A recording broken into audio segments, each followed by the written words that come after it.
नाग पंचमी की कथा। एक राजा के 7 पुत्र थे। उन सबके विवाह हो चुके थे। उनमें से 6 पुत्रों के संतानें भी हो चुकी थी। सबसे छोटे पुत्र के अब तक कोई संतान नहीं हुई थी। जेठानियां बाँझ कहकर बहुत ही ताने दिया करती थी। एक तो संतान न होने का दुख और उस पर सास, ननद, जेठानी आदि के ताने उसको और भी दुखी करने लगते थे। इससे वह व्याकुल होकर बेचारी रोने लगती थी। उसका पति समझाता था कि संतान होना या ना होना तो ये भाग्य के अधीन है, फिर तू क्यों दुखी होती है।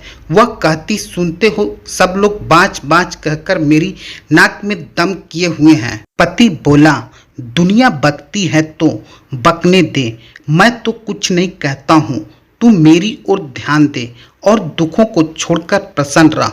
पति की यह बातें सुनकर उसे कुछ तो सतावना मिलती, परंतु फिर जब कोई ताने देता तो वह रोने लगती थी। इस प्रकार एक दिन नाग पंचमी आ गई। चौथ की रात को उसे स्वप्न में 5 नाग दिखाई दिए।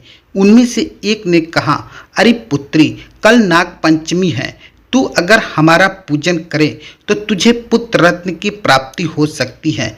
यह सुनकर वह उठ बैठी और पति को जगाकर स्वप्न का हाल सुनाया।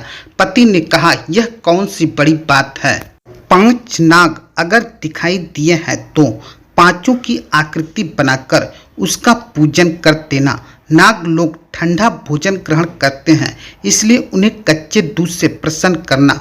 दूसरे दिन उसने ठीक वैसा ही किया। नागों के पूजन से उसे 9 माह के बाद एक सुंदर पुत्र रत्न की प्राप्ति हुई।